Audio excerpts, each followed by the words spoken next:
I guess this is like a bonus podcast, or I might just toss this up as a video. Who knows? We'll figure it out. It's recording now. Yeah. So. But yeah, you've been living in 2020, human, listening to this. Unless you somehow went back and listened to this in 2021. Which, how did you get there? I need to know right now. Yeah. I don't know if we're gonna make it. It's it's kind of a interesting time for us all, definitely. But that's not what we're talking about right now. I'm getting distracted. But hello. Hi. I've commandeered my good friend Forward Progress's boat of keeping friendship magic. I always want to say witchcraft.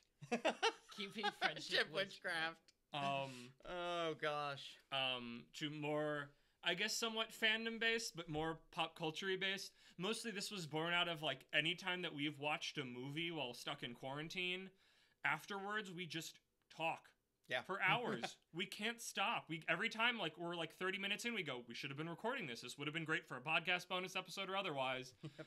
And then we never remember to learn that lesson. But I think by the time doing this now, we've learned that. So we haven't watched a movie, but I've specifically kept a topic that I've wanted to talk about, that we've talked about connected things for a while. And actually, when I was thinking about it more, you recently did a podcast about it, about consuming media at a particular time in your life. Yes. So instead of that being where you are relative to the media, it's where the media is relative to you. Okay. By which I mean, and kind of my more thesis statement of franchises, more specifically movies, that changed what they were over time. That they went from, here is an idea, and then this is the packaging, to the packaging became the continuity that became why you're watching the movies. I would say the thing that makes me think about the most is like Alien. Alien is born out of the themes of rape is a big theme in that, and like the whole, that and the horror that comes of it. Like, it was very much a movie based on an idea. Mm-hmm. For horror, like a lot of horror does that. Of, here's this thing, this is the idea. Terminator, this is a chase movie. I know that there's this future thing, but it's like they feel like more, these are mechanics to get the idea that we're telling in this movie. But then as those series go on, they kind of fall away from that, and it's now you're here to know the story of what's going on, that you've gotten away in time from what was originally not even about, but it was more of just, here is a theme, here is an idea, and now it's, here is the story. I don't know if I'm if I'm kind of communicating that clearly. I guess the thing with it really is, with any property or idea, it all starts with a base level. You start with your base level entry, that the base level of what you create for it, and whatever that might be, whether it's like you have like a pilot episode of something that you write, or you have this, that, and the other thing, and it will evolve and change over time, because that's just the nature of things. Now, granted, it's one of those things that depends on... It kind of goes to that old adage, and I think this might be where you're going, about how many hands are going in the cookie jar, or like so many cooks go in and you change things. A little bit, where it kind of veers off course of... Not that it... Because like you said, like, I think I agree with that. Like, things don't always have to be what they started with, but where it starts... What you're there for starts changing, I guess. Mm-hmm. But I think that's a good way to put it. Like, you start having more people's hands on the wheel, all tugging it, and we've seen that done. That did too many different cooks' hands on the wheel. I'm mixing my metaphors. Isn't always a bad thing. I feel like we saw last year the best and the worst of that, where in Marvel it was the best. You have so many different directors, but everything through each movie collectively came together in the end to tell a story that felt fitting of all of them. And Star Wars was the opposite, where you had a bunch of people's hands on the wheels and everybody turned them in different directions and did an improv and it turned into kind of a mess. And I super don't want to talk about Star Wars right now. Oh my gosh, no. But like... We talked about it. We talked about Star Wars in the podcast because we can all talk about it too much, because it's too easy to bring up, because it's I'm going to shut up right now. But... I guess okay, I've presented that idea. I have a follow-up connection to that, but first, what do you have any other thoughts? Like, what comes to mind suggesting this? Like, do you think it's like a good thing, or do you just like it's a thing that happens? I don't think it's inherently good or bad.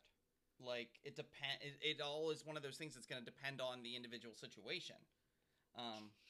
True, but like I guess a lot of the series where they have multiple writers or different writers for different episodes or different movies, it's just like, I feel like oftentimes it creates inconsistencies. Specifically, like, I like Pony, I think is always my great example, is where it's like, some episodes absolutely phenomenal, other episodes not so much, and then not only that, but like, you have major inconsistencies with character development. Well, actually, wait, I'm so sorry. I gotta because like you talking reminded me of one of my major tentpoles of this whole conversation is that I just lost it. It's that. I mean, Pony kind of fits that to an extent, and like certain other things, Alien, Terminator, whatever. It's like because they were built on a single idea. They weren't telling. I'm not telling this massive movie spanning narrative. I'm saying, here's my idea, here's the shell that I've put it in. This thing was not built to sustain the story out of the gate. You can write stories like that. Again, Marvel's a really good example of that, where you go, hey, here is a base stone brick of this, and we can build off of this. This brick was made, and sometimes that's garbage where it's like, this was made to be inside of a trilogy. But when you try to take something and go, it's a lone thing. Here is Alien, singular, the first one. I'm making this. We don't have any intention to make more. This is the thing we're making.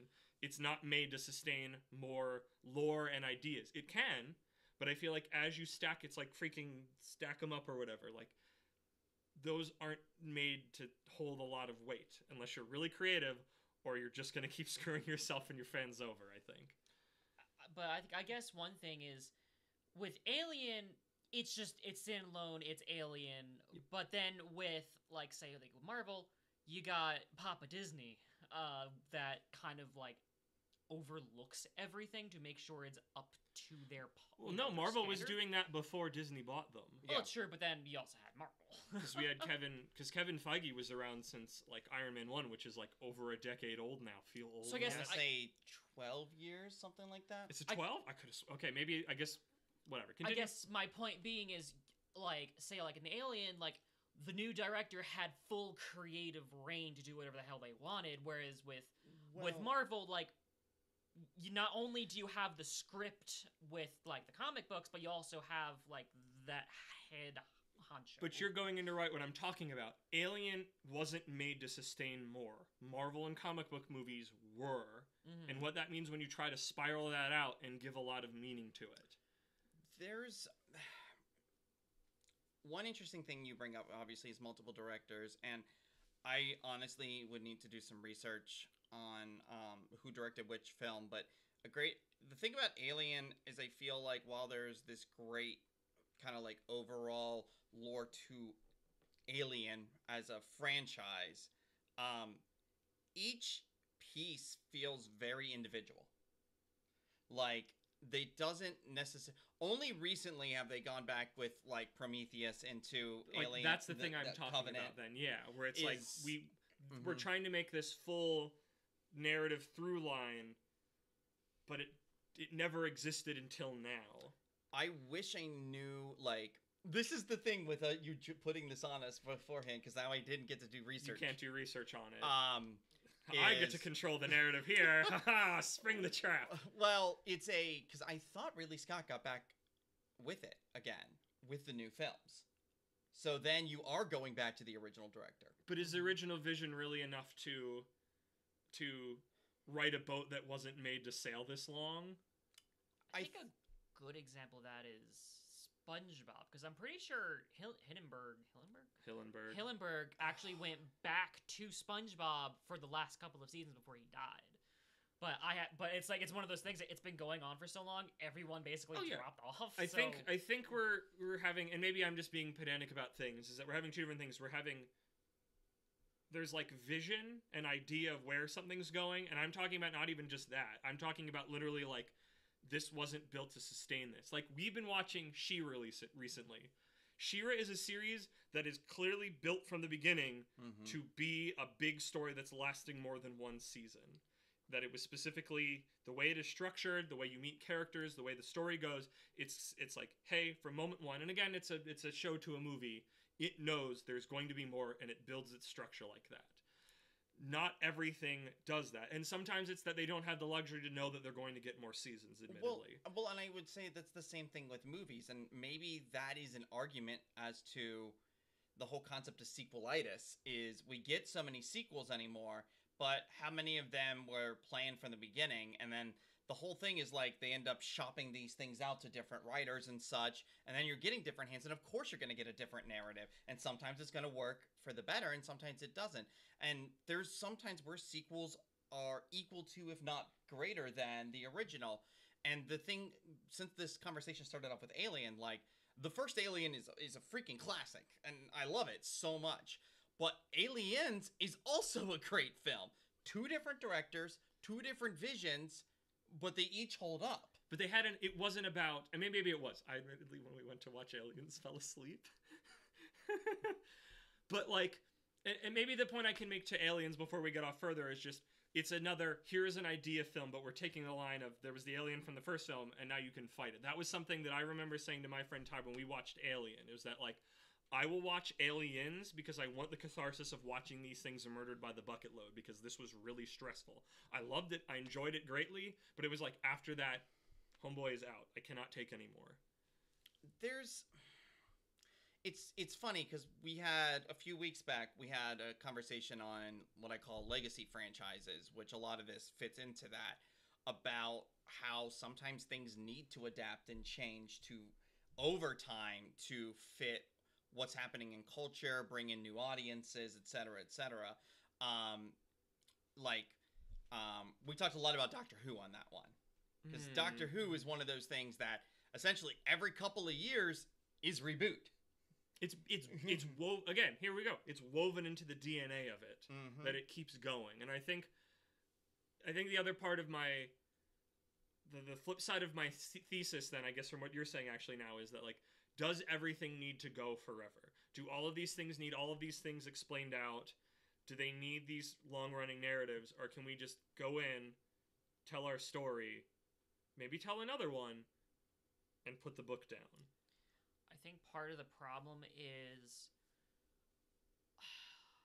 I feel like some things are written to go on forever, and then they're like, oh, this isn't working, let's just wrap it up real quick so we can just trash it. I think Game of Thrones is an interesting example, is where it's like, it equal parts went on for too long, and didn't go on long enough, and it's like, but I think part of it is, I think just towards the end, like, especially with J.R. Martin, like, not having more story, it's like, they just wanted to go say, screw it, and go to Star Wars, because I know they were... But aren't they already not doing Star Wars? Yeah, I think they got kicked off of Star Wars after everybody got pissed how much they bungled things. Which is, it's kind of ironic, to be honest, but... But it's more of, like, expanding past, because it's like, that's the narrative of Game of Thrones needed to finish. There was one contiguous line. Oh, yeah. Because it was a book series. Again, it was made to be a thing. I'm sorry I keep going back to Alien, and I'm going to take a small trip over to Star Wars because kill me.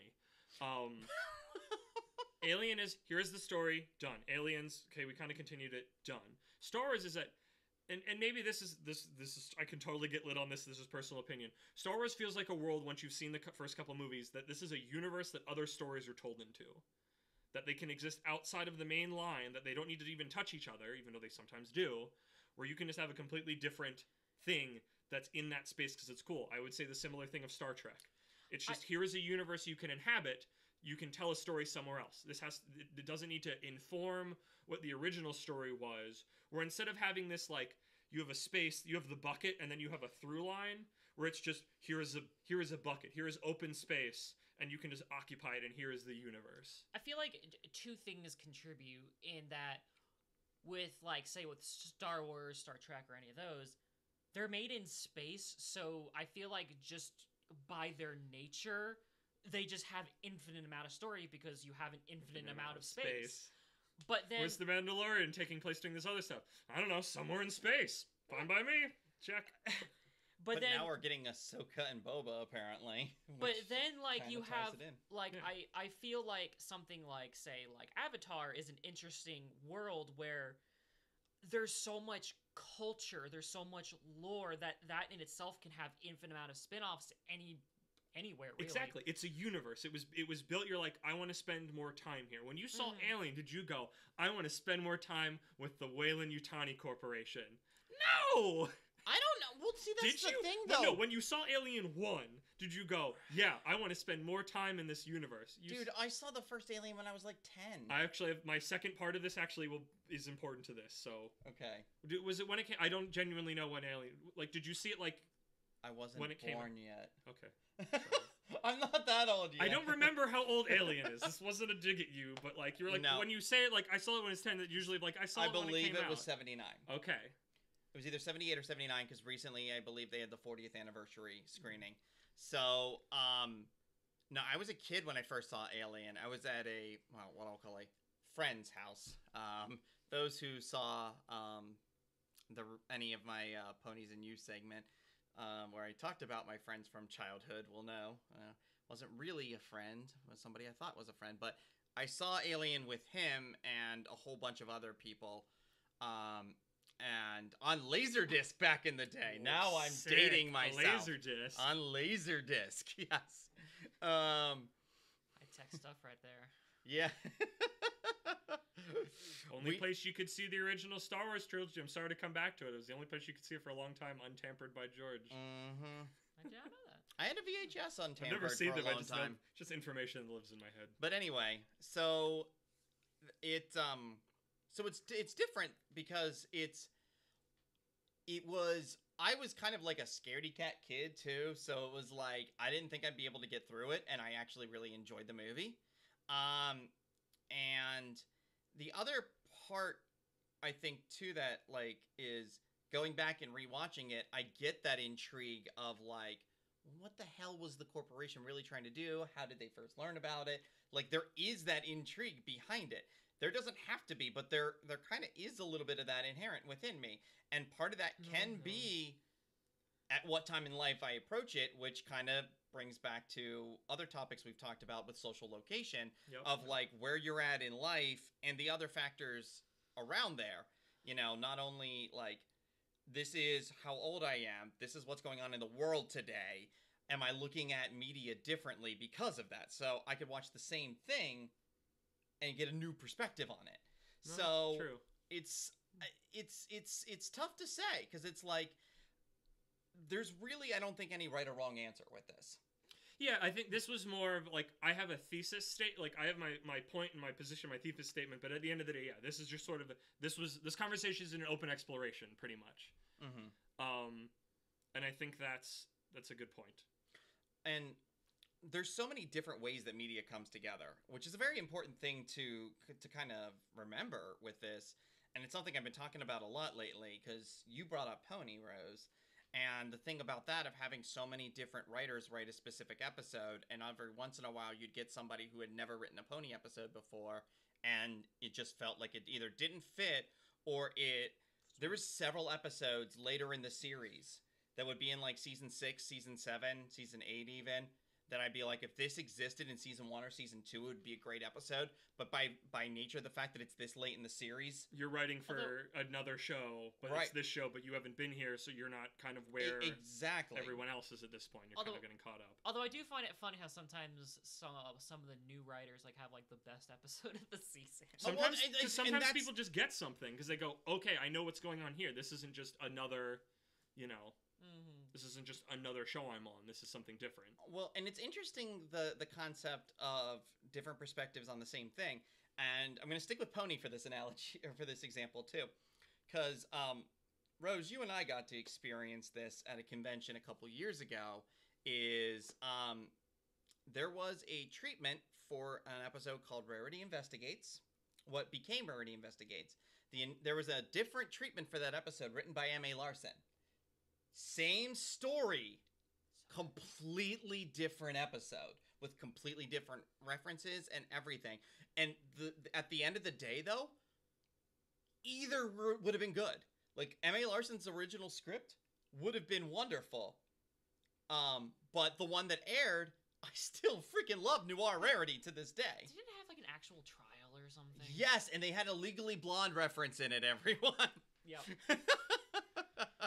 It was good. he presented this script at BronyCon a couple years ago, but it's that interesting thing of sometimes different people can approach the exact same topic in two different ways, and they can both be good. Sometimes it doesn't work that way, and and it's tough because I think one of the big things that you're touching upon here is this difference, like where it's at what point should it be self-contained, and what point is it a cohesive universe? Yes. Also, something you said, Alien is just my tentpole for this, that you said made me think about something, because you're like, that you saw that as a kid and where you were, and that questions were raised in your head.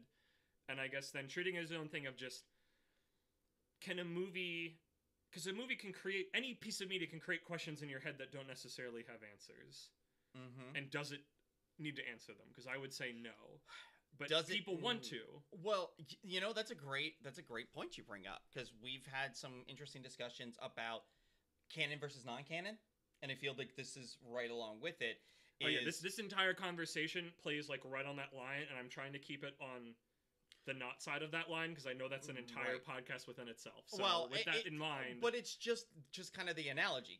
It's very much along those lines of there is this desire to know as much as we can, and part of that is just human nature. Yeah, part of that is just like, as human beings, we have the capacity to want to grow and learn more, and that's part of what it means to be human. So it's only natural for our curiosity to kick in, but that's the thing about, like, you want that curiosity, but you also want satisfaction, and where does the line get drawn? It's interesting, kind of going off of what you were saying, is like endings that aren't necessarily clear, like in ways that that there are two different types of people. The type of people that like actually love the mystery, because like then they can kind of like use their own headcanons to like figure out like what actually happened, and then you have like those other people that it's like, this is stupid, like it didn't answer anything, I'm unsatisfied. Yeah.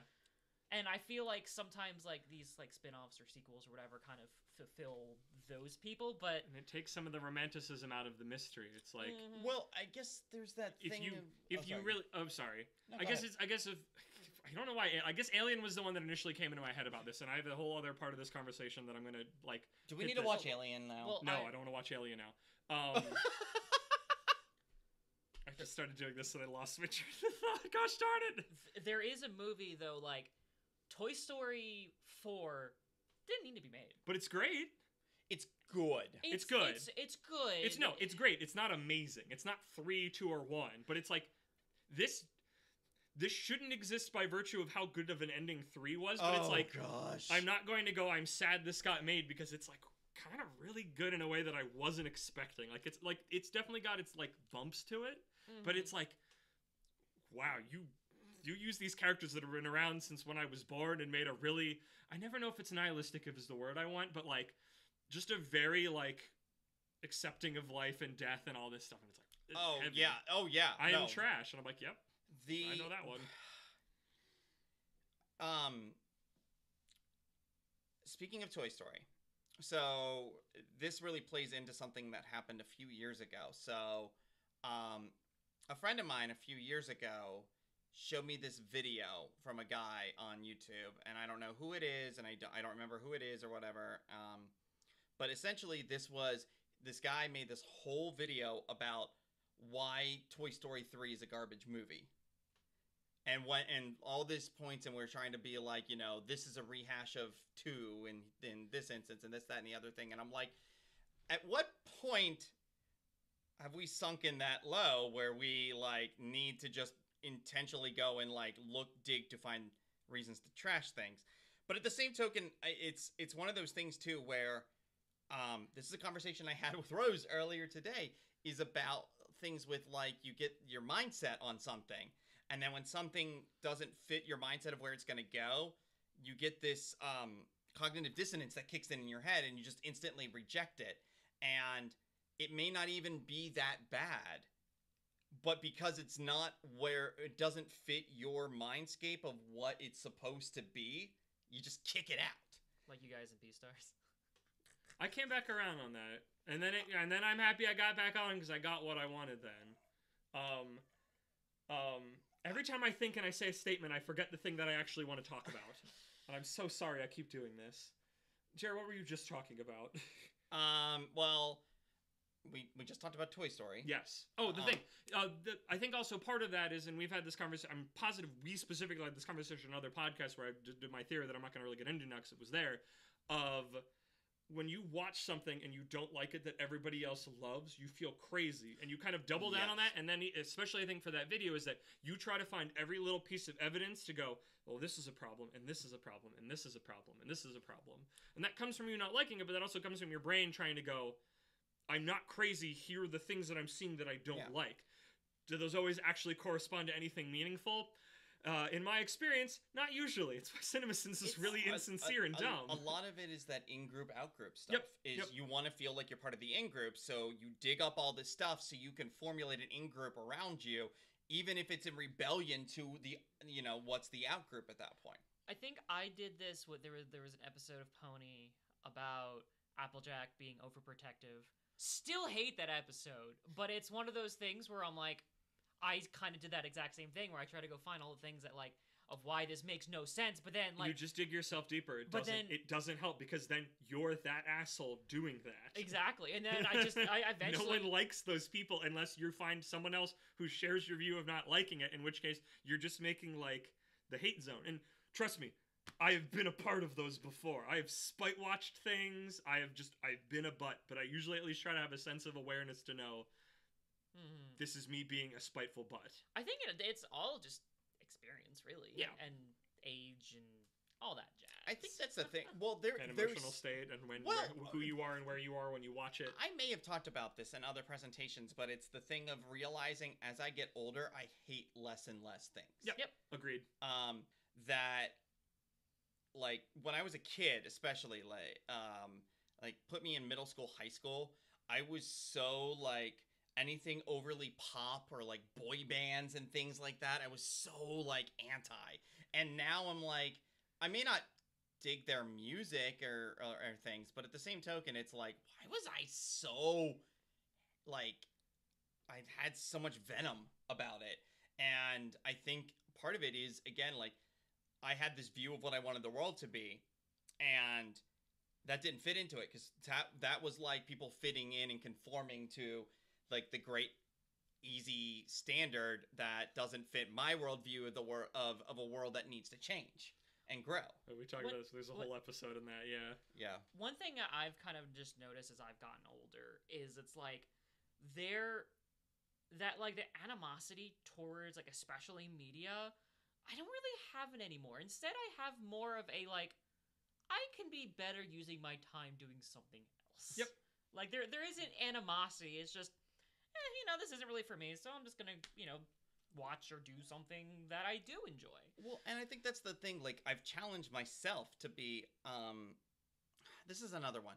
So, years ago, when I started keeping Friendship Magic, and I knew pretty early on I wanted to branch it out outside of just Pony. And, I started getting into watching anime and going to one of our local anime conventions and then branching out to a couple different ones.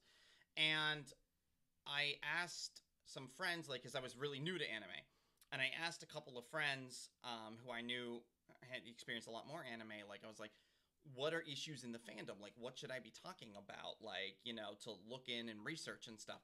And, and basically what I got back a lot was, it's a lot of the same stuff as other fandoms and such. And I was I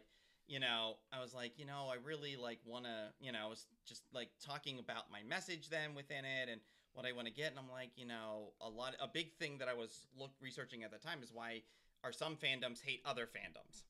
And the idea Star Wars versus Star Trek or I don't know, even bronies and furries to an extent had that. And that was a Venn diagram. And yes, and there's... Which made it... I mean, they're all Venn diagrams, but that one was a really specific That's a more complicated one, and that's an episode in and of itself. Yeah. However, at the end of the day, I was I try to say, I was I think I've reached a point where I don't, I'm not... I shouldn't be dissing on anybody's liking of things, or, any kind of fandom. And a mutual friend of ours actually said to me, he's even like Twihards, as in like fans of Twilight, like the Stephanie Meyer's book series turned into Sparkly Vampire thing, which admittedly, I had made many jokes about Twilight over the years, and because like, it just I never got it. I just don't get it. Now here's the other thing though. I've only ever watched 5 minutes of one of the movies. I watched the entire movie when I was in high school, and I was bored to tears. Same. Yeah. I only watched about 5 minutes and was like maybe five, maybe 10 minutes while we. You were smart. You were the smart one. Well, it was me and my old boyfriend, and we were at his sister's house, and it just happened to be on the TV. So while they were doing stuff, I wasn't gonna change somebody else's television channel. So you did it unwillingly. Did you do it willingly, Rose? I actually saw, because we were going to one of my brother's band competitions, and it was playing in the coach bus. So, kind of unwillingly. So, but my... Okay, then. Interesting. My point is that I kind of went within, and I'm like, I've only seen so much. I don't get it. One of the tenets I had really developed in life is if there's something I don't understand, I really don't have the right to judge it. So I kind of went within, and I actually had to take a moment and think about it. And I'm like, I guess you're right. There must be some semblance of something. Because at the end of the day, it's like, as long as somebody is getting something out of it, who the hell am I to take that away from them? To take away their joy or something? And maybe it is cookie cutter or overly pop or whatever it is, but there might be something that somebody needs that they're getting out of that they're unable to get through what might be a different type of media or a different type of art. Whether it's, something that's overly complex that doesn't work for them, or this, that, or the other thing, or it's just like the narrative or the characters. Like, there's so many different pieces. So it was at that point where I'm like, okay, like, everybody kind of has their own thing. And for me to form the hate train is kind of counterproductive. It just makes people dig their heels in. Well, and that's the thing. Yeah, go ahead. I would say, I feel like if you ever feel like going on a tirade about why you don't like X thing that everyone loves, instead put that energy towards, think of something you really love that other people, tend to not like. Make a list about why you like that instead of shitting on something else. Just be like, I love this because it's a great thing, and here's why, and then you put that positivity into the world. You mentioned Beastars earlier, which admittedly was a source of tension with us for a bit, because I knew nothing about the series going in, and the two of us, none of us did. We were all blind. Yeah, the two of us decided to start watching it one day, and we were intrigued as to where it could go, but the thing was, we felt like there were checks being written and a series was going in a certain way, and then it didn't seem like it was going in the direction we thought it was. It veered. The thing that I stated when we got to that point, at episode 7 or 8, is that, and it's going to be really dumb because it's what it is that there was a point where Beastars became what I described as anime, which is a really stupid statement on its nose. But I like using words in different situations. So going up to it, if you don't know Beastars, it's pretty much just sort of like a high school drama with a bunch of anthropomorphic animals. Think like Zootopia, because the whole predator-prey thing's a thing. And there's a lot oh my gosh, is there so much sexual tension you could cut it with a freaking bread cleaver.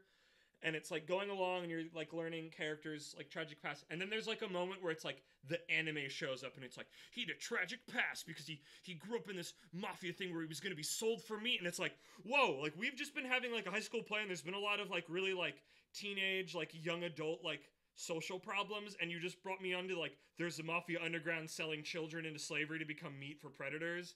And it was that's not what I signed up for. This is way... it's I'm in the tiny house, and then the ceiling just opens up and all of space is there, and it's we're gonna go there now, and I'm just but I want the house. I'm curious with my little toys in the house. I don't want to go to space. That's not what I signed up for here. And admittedly, after kind of cooling off for a while, I came back to it at Rose's continued going you should go back, and other friends telling me, and I did, and I got more of what I wanted then, and it kind of homogeneized a little bit better. So for me, I still don't get it fully. Towards the end of the season, things were starting to come together. But like, because I didn't understand the world, which was a big thing that was bothering me from the get-go. Because it's like, one of the great things that I loved about Zootopia is, like, it sets up the world right away. Like, instantly, they have that little play where they explain kind of how the world kind of came to be the way it is now. So, and maybe there's that thing that's in my head is like, okay, a world where with predators and prey, like, there has to be some kind of explanation as to how the world works. And then I didn't get one, and it bothered me. I guess. But I just took of the Zootopia one. It didn't seem like it was. I would figure out what I needed as I was going along, and I just assumed that there was, like, I kind of, as much as I needed to get anywhere, which admittedly wasn't a lot for me, I wrote in what I needed in my own head. But it was just that, I don't know, I guess I'm more accepting of, here's the scene, here are the pieces, this is what reality is, and I go, okay, this is what you've told me. And unless it actively, like, is an affront to how I think things should operate, I go, yeah, this is fine, I'll trust you. So I guess, my other point from earlier was more along the lines of, if you're not liking something as you're watching it, instead of going, this is garbage, just be like, this isn't meant for me. And I'm not even necessarily saying, I've seen the argument, like, say, Pony is just like, oh, it's meant for children. Like, I'm not even necessarily saying that, but, like, I know me and you have had discussions where, like, some people really connect with Legoshi and, like, how he thinks and how he processes. It's me. I did that. I said those But things. then you were like, I didn't feel he was a believable character. He was just this blank enigma. Where for me, it was just instantly, I was just like, I know exactly what's going on. I feel you deeply. Well, see, this is the thing. That's what's super interesting. As I felt like it was tackling inner turmoil of. It was meant to tackle inner turmoil of, like, anxiety and depression and just lack of self-confidence and stuff. All things I deal with, and I've dealt with my entire life. So I know how my brain perceives those things, and they're not at all the way that character is portrayed, so I could not connect with it whatsoever. Like, I go through similar things, but it's different. And I think this is the thing, because the point I wanted to get at was, I was kind of being a little bit of a butt about it for a while. And I realized at one point, and admittedly, I had a lot of other stress in my life, and I've had some very big health concerns over the last several months that I think definitely added on, and I've had a lot of stress and this and that kind of just pushed it over the edge. All that being said, I desperately wanted to understand, because, like, I kept seeing people come out of the woodwork being like, the series is great, and I wasn't getting it. And I think it's like, my inner drive is like, I want to understand this, because I don't.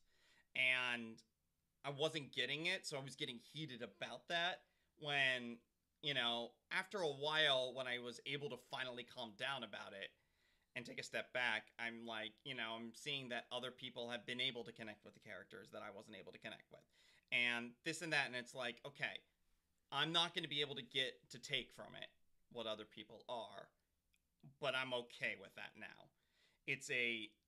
But I had to go through that, and it was definitely a learning experience, I think, for me, that I'm still, like, as much as I talk about things, I realize that I'm not perfect. I'm still going to make mistakes. Oh, we all are. And, 1,000,000,000%. And that's a big thing, is, like, sometimes, like, I've literally had, there was a moment, a couple of months ago, where I remembered something that was in one of my panels I presented on, and I was like, holy crap, I need to listen to my own advice.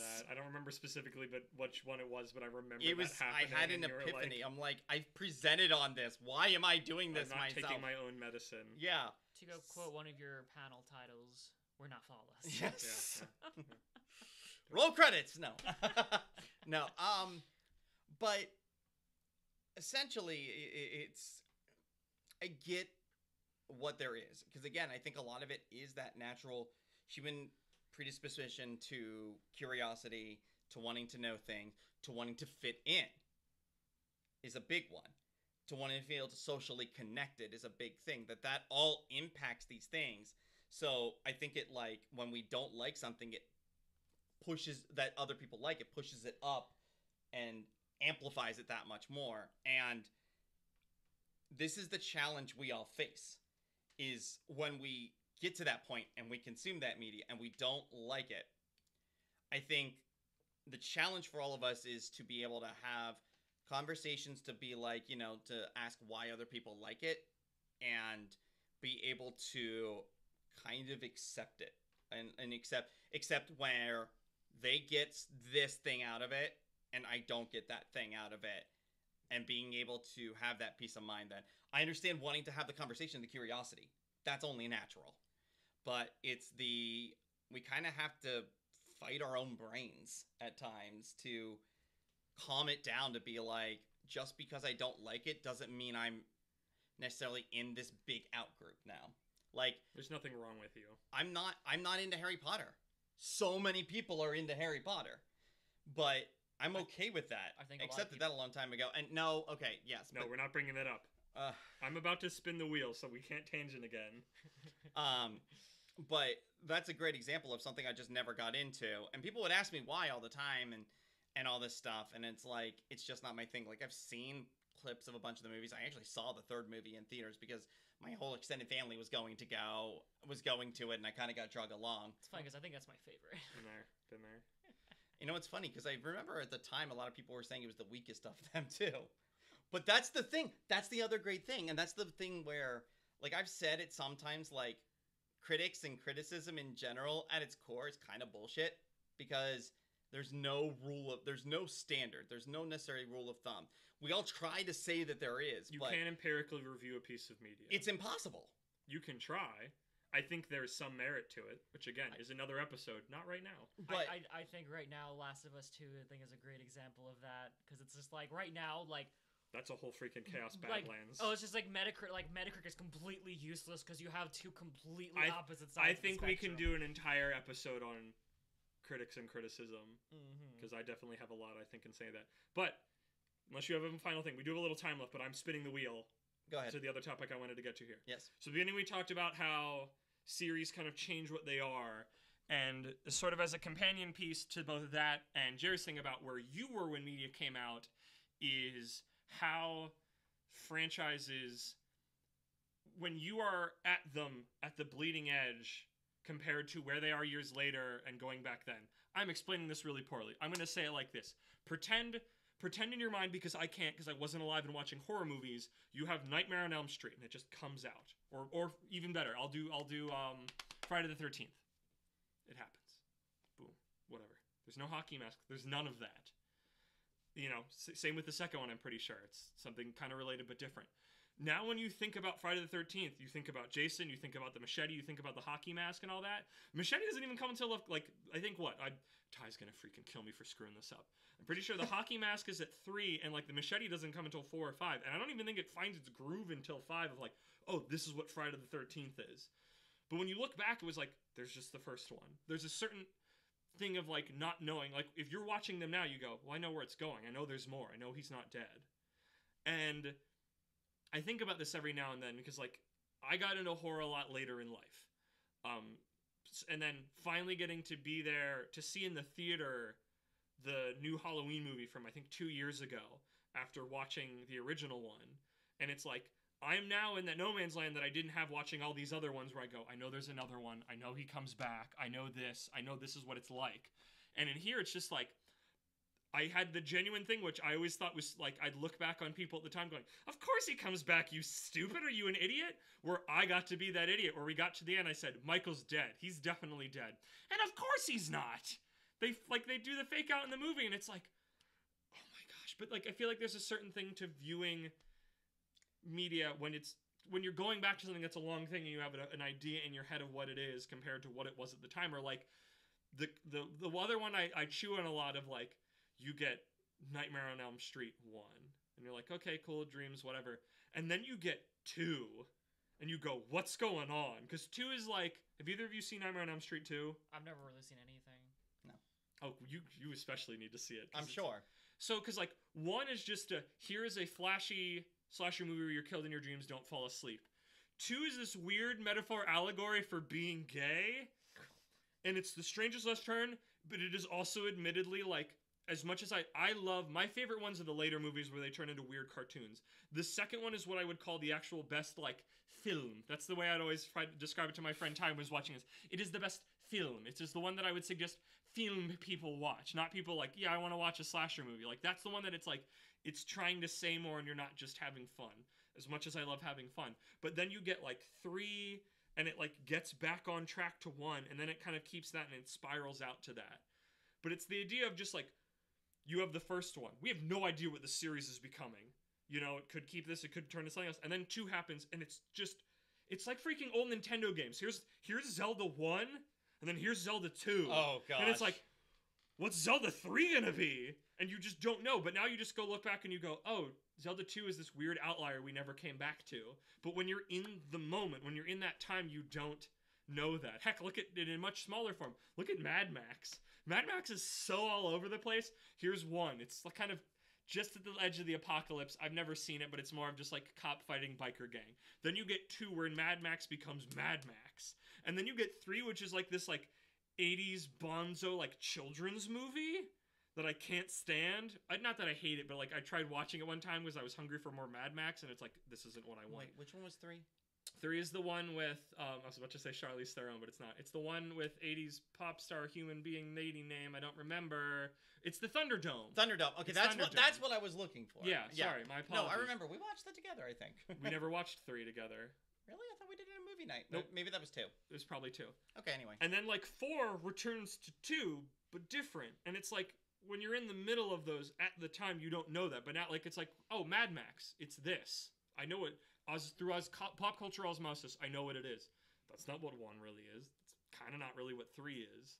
But it sort of, like, homogenizes it because we get to look back. Star Wars is, again, I didn't want to talk about Star Wars, but Star Wars is real about that. It's like, try to think in your mind that you don't know that Vader is Luke's father. Like, try to imagine that, because you can't. When you're a child, you osmosis that through cartoons because that was the thing. That's true. That is a thing. So, like, us who came after the 70s, like, I can't fathom that this, like, that someone could be around for this thing that is a tentpole of, like, pop culture society, that there is this massive twist that I could go through life, that it could be a surprise to me. Because it's impossible now. Mm-hmm. You will pick it up. There's no hope. It's like, I guess it kind of like, I guess, yeah, that's a whole thing with the social location, but it's like, it's definitely a hard concept, like thinking outside of oneself. Like, I remember like when, well, both of you told me that like you've never seen Avatar. Like, for me, like, especially for you being the same age as me, and it's being like the animation guy, it's like it makes no sense to me. I'm just like, how, like, what rock were you living under? I don't know. Well, and that's didn't have DVR back then. It just never came across my radar when it was first out. Granted, I've seen it now. I enjoyed it. Mm-hmm. But like, it just wasn't on my radar at the time. And that's the thing, is like different things pop up on your radar in different ways at different times. And sometimes things expire. Yeah, that's true. That's the... Well, You go. You had a thought. I don't want to steal it. I'm going to try to remember my thought. I've got like 30 different thoughts here. Pick one, because I've got to follow up then. Okay, so... We're not going to tear too far in different directions. One thing that happened with us recently is, so I only started watching anime about like 5 years ago or so, after I went to my first multi-fandom, mainly anime convention. You know where this is going. And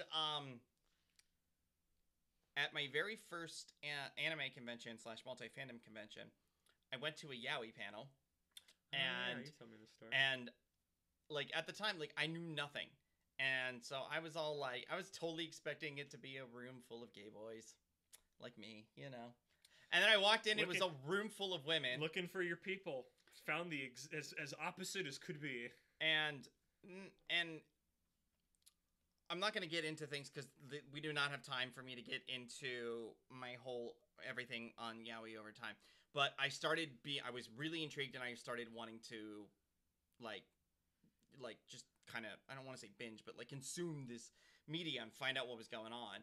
And one of the first series I ever watched, like, it stuck in my mind because it was different from, it was different. It wasn't as tropey, and it created different scenes and all this stuff, and like different scenarios, and I was like, and I held it in such high regard.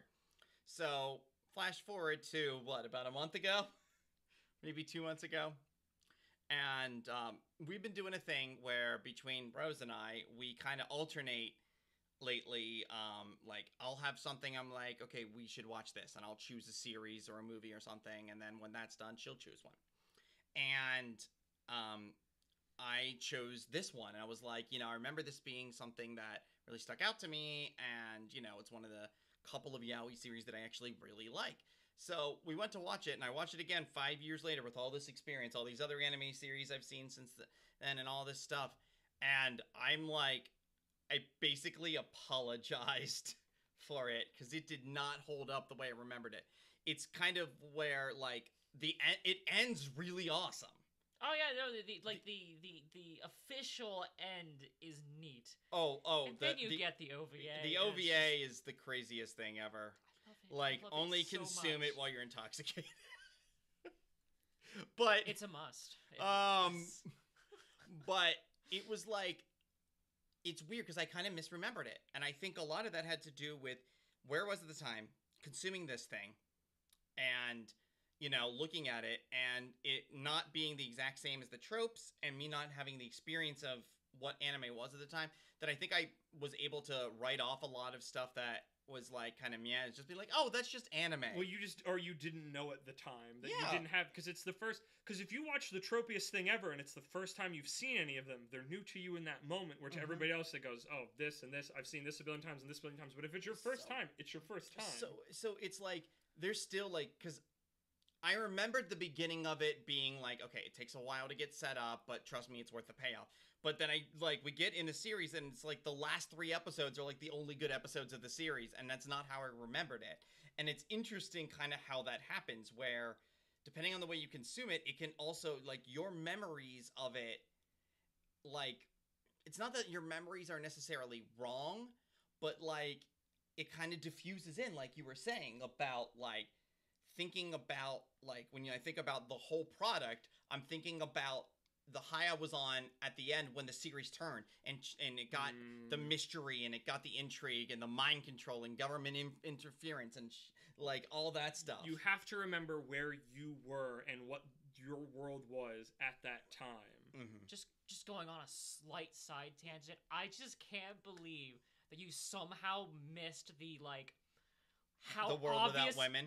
It's just how obvious they were, that it's just like, yeah, no, like women, like that species does not exist. It's just this like species. Yeah, like women are a new species now, honey. Remember, we've had the conversation. Jer, the man's so manly, he's not into women. How manly is that? And yet, here I am. I know. I'm engaged to this one. That's always the follow up to the joke, then. But I enjoy saying that when we're hanging out and going, Jer's the manliest one in the room. But like I just love how much that series hammed it up with it, though. Like they knew what they were doing, and they just leaned into it. But and now I have like a different way of viewing it now, and those things change. So it's kind of just a side piece to what you were saying about like things kind of get diffused into your brain about what something is. You remember the standouts, but a lot of the other things kind of fade out. Well, and there is something we watched the other night that you and I have both seen multiple times, and you had to pause it because you saw something in the background we had missed all the other times we watched it. So, like, this is something that happens, especially with film and television and all that stuff, is there's things that, like, on the 30th viewing, you might pick up on that you didn't pick up on before, which is kind of a great thing about that medium in general, the medium of film, which, I'm sure that's something Thoth would talk up if he was here. So yeah, maybe that's, shout out to Thoth. We'll have a more mechanical based episode with him at some point. We heart you, Jersey boy. What is are you doing a diamond? I'm trying to do a heart, and it's failing miserably. Thumbs. I had to learn this because I did this for cafe. You put your thumbs together and you put your fingers up there and you make a heart. Oh, it's kind of hard to do. A lot of these. It's kind of hard to do with the angling. But... Yeah, you gotta. Welcome to the How to Make a Heart podcast. Yes, podcast. This audio medium where you can't hear us. I mean, we have a video version, obviously, where you could see it, but okay. we've got 5 minutes left. I want to say my final point that we were kind of rocking along with that whole of like where you are and having to remember what. Okay, Jerry Springer, give us your final thought. Where something was at the time. And the thing, we've had a little conversation about this before. I feel like all this podcast is, we talked about this before, but not on camera, so we needed an excuse to get it on camera. Because we always have conversations where like, we should have recorded that. Is us watching through the new DuckTales, and I go, and it might be a hot take, which I don't think it's a hot take, or at least I personally in my heart don't believe it's a hot take, is that the old DuckTales don't go back. The thing that I always try to stress to people, because it's like, it wasn't bad when it came out, because you have to remember, this is it's one of those ones, especially now that we have this new one that's like so much better, and that doesn't always mean it'll replace it, but it's like, you have to remember, it's like, at the time when DuckTales came out and a lot of Disney's animated show stuff came out, TV animation is at its like lowest, cheapest point. Like, you've got we're talking about Pony, we've been watching She-Ra, you've got She-Ra's and He-Man's, but the old ones, like, there's so little animation to them. They're made just to sell toys. Like, they are as cheaply made as possible, as simply as possible. Like, there's no art to it. Everybody's just trying to cash in on stuff. And then, like, DuckTales happens, and it's got, like, a budget, and it's trying to do things, and it's trying its best to do kind of as best as you could at the time, like, sometimes serialized storytelling. And I think that's why when we saw it as kids, also the freaking intro's a banger, of course. It's still to this day. I love the original. Because like that's what you remember when you think about DuckTales. What's the first thing? Exactly. I can't even finish my sentence because it's already there. But that's the idea. Is that when you go back to it, it's like, ooh, this is, and part of it also is just like tropes that have fallen out of favor. But like it hasn't. It was amazing at the time, and it deserves those accolades of that. But it's not something you revisit now outside of nostalgia. I believe. Well, and I think that's the thing. It's like, I wish we had more time now. Like, I know. We just opened up a big rabbit hole there within that, because I need to remember when I have these ideas that I should pick one and then just put my hands up in the air and say, I don't need any others. We're just going to free range, because trying to get back on track means we don't have time. Okay, so I'm going to try and make this as concise as I can. So, there's been a lot of conversation over the years, especially recently, about with older topics, with older film and television and such, about things that were okay to say and do at the time that nowadays you look at and go, oh no, you can't make Blazing Saddles today. The best great movie should exist, can't make it today. Well, I think maybe the best example to ever exist is Breakfast at Tiffany's. If you haven't seen it, Breakfast at Tiffany's, while has Hepburn at her greatest and this complex character and the male lead, also like and all that, and then you have Mickey Rooney playing the most stereotypically racist Asian caricature There's a lot ever. of those, like, what were you thinking of? Who's the writer-director guy? Who's the writer who's famous for, like, that and 16 Candles and Ferris Bueller? Waters. Wait, no, not 16 Waters. Candles. No, not Waters. And Breakfast Club? Aren't those all the same or no? Yeah, I forget his name, though. I might be mixing up a racist Asian character. No, it's not racist. Yeah, no, but I know what you're talking about. It's not the same. Okay, it's not the same guy? No, okay, no, I was mixing it up because I was thinking of the same racist Asian character. No. My apologies. It's even a different time period in history. Still same context. But it's a you look at these things now, and it's like you approach them now, and you have those thoughts of like, how is this okay? And we've also talked about this recently with like people who have fallen out of favor, but yet were in great pieces of media too. And again, another rabbit hole for another time. But there's talks about removing them from, like, it's like pretending like they never happened almost, or like just being like, let's hide this away. And it's kind of like, that's dangerous. And I want to say it's Warner Brothers with a bunch of old cartoons and stuff from like the 40s, 50s, etc. I know Tom and Jerry is a great example. Yeah, I think I'm 100% sure they have like a DVD release that has the thing you're going to talk about. We have a minute to talk about. Yeah, there is a intro to the movies, and even I remember they had Whoopi Goldberg do an intro on at least one of the DVDs that I saw, where she talks about like she has an intro to it where it talks about like this. Yes, there is some racist stuff in here. However, this is a reality. It's a piece of our history, and to deny that it happened is begging for it to happen again. We need to acknowledge that this existed. She's big on that stuff Mm-hmm. because she like is super pushing towards Song of the South getting released, which just pull the band-aid. It's not even that good. It's not that awful compared to some other things that are still out. Not the time. We have no time. Rose, finish your thought, and then we have to do goodbyes. I'm so sorry. I was just saying that, like, because I know we were talking about that because we were watching Drawn Together that had that like whole episode on like Mickey wanting to go erase like all of like the racist stereotypes and stuff that isn't politically correct anymore, and it's just like I loved that episode. Well, meanwhile, it's like yeah, it might not be appropriate to have it today, but like it's a product of its time. It's a product of its time, and if you look back at it and grown, that's okay because that means we've grown. Yep. I'm so sorry I have to rush you. Like I know, no. Stick to the schedule. I want to make sure. I mean, I have to prep for it, but to not go over to interfere with our good friend Riftwing Designs yoga. So I know I have to go change into my yoga outfit. So any sign-offs? Things? I guess we're on the podcast. This will be a bonus one. I don't know. This is freewheeling and dealing. So we're looking to hopefully record podcast again soon. I've had some health stuff that has kept me from doing it, but we're looking to try and get at least one Pride Month episode out, hopefully by the end of June. I'm hoping. Anyway, come to TruckCon Online. We're just like you're Rose is waiting for us. Like I was reading the chat. Oh, yeah, that's probably good too. Rose, anything? Oh no. We're on Twitter. I've been Kermit the Grog. I'm not on Twitter. Have a nice day. Bye.